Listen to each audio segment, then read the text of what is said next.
Oh, Piers, I'm happy that you played John Bolton, who was the national security advisor for Trump in his first 4 years. Because remember, it was Bolton who barged into the president's office and said, Mr. President, you have to launch the Air Force because the Iranians just shot down a very expensive drone over the Straits of Hormuz. And the President Trump said, it's unmanned, right? Where's the proportionality? And Bolton wanted us to just bomb Iran. He's a war hawk. That's why I'm shocked that President Trump, who kept us out of these ongoing foreign disputes, did not get us involved, has suddenly flipped the script. And now he's war hawk number one. And we all know why. He's been pushed into this. Bibi, an excellent salesman, convinced him that if you come in with us, there will be regime change. There will be insurrection in the streets, even though our CIA and Marco Rubio told the president the next day after that meeting, that's not going to happen. And we see that Trump got bamboozled by Bibi. This is Bibi's war. We should not be involved in this. I just want to come to you, Curtis, if I may, about something completely different, because there was another big event last week where my king and queen came to your great country. And you said this. Oh, total agreement with him. Because I was in India. This was about 15 years ago, and I met with historians there. They stole all the artifacts, not just in India, all over the world. They refused to give it back. So they have the king and the queen, you know, the royalty. They're a bunch of deadbeats, slackers, the worst welfare cheats in the world. So the countries ask, you know, could we have our artifacts back? And they say no. Meantime, India, they had 2 million volunteers join the King's Army in World War II to defend the crown. 100,000 casualties, many more injured. I think the least that the royal family, the royal stiffs could do is not stiff the Indian people. But they do it, and they don't think twice about it. And they should have met with the Epstein victims. So a stinging attack on my monarch and his wife there. This is about the Koh-i-Noor diamond, which is an ongoing argument and dispute. It dates back several hundred years, and I'm not going to get into that particular argument. But when you call King Charles a slacker, Curtis, I just wanted to point something out to you.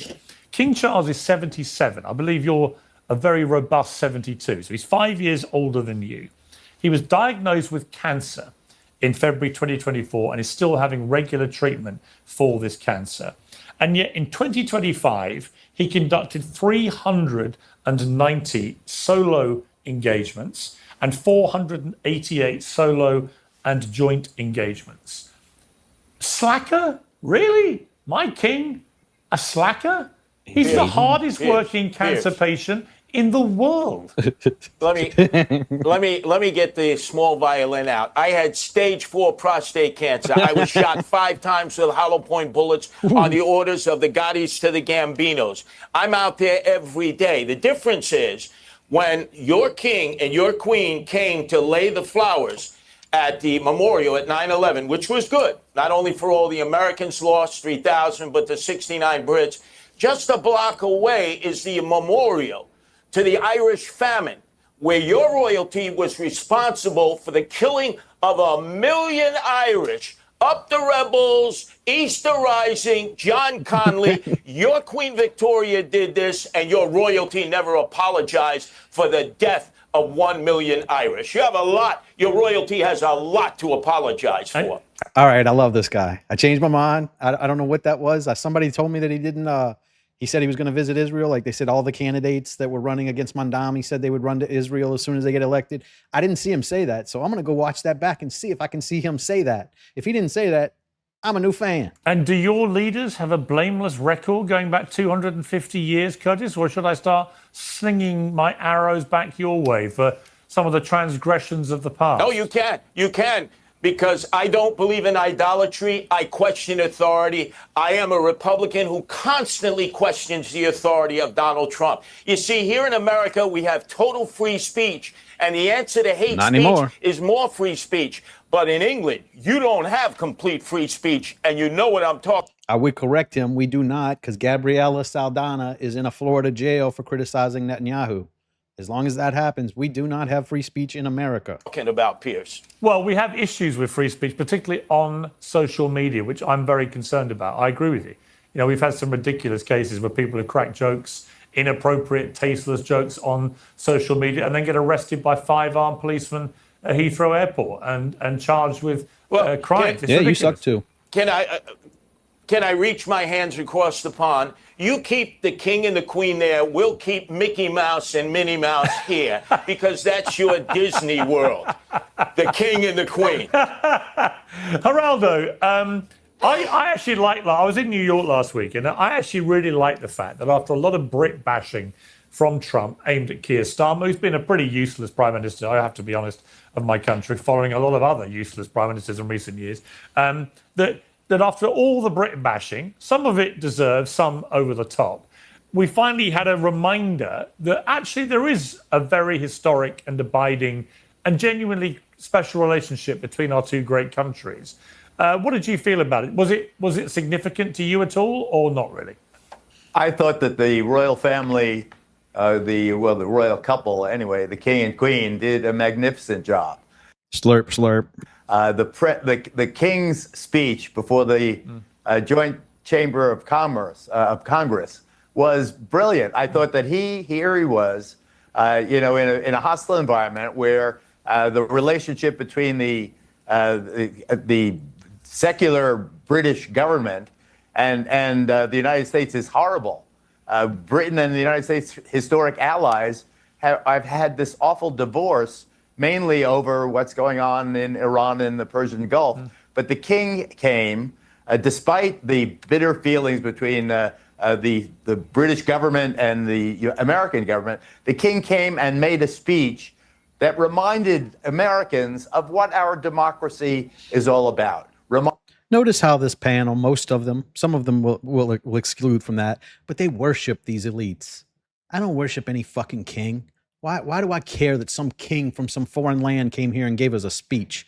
Fuck him. He's elite. His brother got caught on the Epstein files. If we didn't have so many pictures of it, it would have been brushed under the rug too. And they're not even doing anything there against him for the Epstein stuff. This is about giving secrets to Epstein. This is different. They don't care. They love elites. They love them. And you can see it in the way they talk about them. It's like he's gushing for him. Reminded Americans that we have elected representatives, that there's a separation between the legislative branch and the executive branch, that there is power in America's founding documents and our government structure, as long as each branch allows the other to do its constitutionally mandated job. It took the King of England, ironically, they took the king to teach Americans what our democracy was about, what separation of powers is about. And I was enormously impressed by his sincerity. I thought that his speech really resonated with many people who were apolitical. I really believe that he was, in my view, this was the most impressive visit by a royal ever in my certainly in my adult lifetime. I thought Charles was brilliant, and I was never a huge fan of his. Of course, I was Princess Diana and all that. But to see Charles, kind of a stiff, generally was as he was regarded, come and make such a clever speech, so brilliantly delivered. Yes, so brilliantly delivered through his Habsburg chin. Yeah, it was wonderful.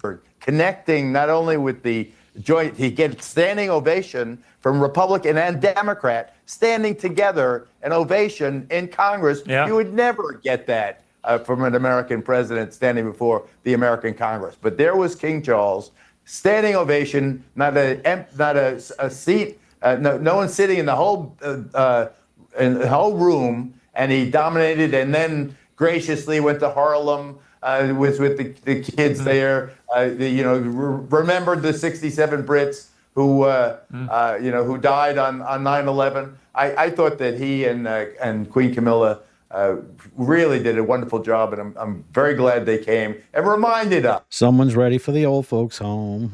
Guess who? Yeah. That politicians can be effective, and that the monarchy was more than just symbolic. And only a voice that posh and charming and warm and eloquent could get away with standing next to the American president and crack jokes about burning down the White House and the fact you'd all be speaking French Fucking if it wasn't for us, and get away with it. But that was great. And actually, you know what? To return the favour, I thought Donald Trump was on his very best behaviour throughout that trip. He obviously loves the royals. I had a text exchange with him. He was ecstatic about how it all went. You know, it is nice whenever you have a president who doesn't shit his pants in front of a royal. That's always good. Yeah, it's good we got to there. I think we should expect more, though. You and I did The Apprentice. We've got to finish, but I just want to end with this. Geraldo.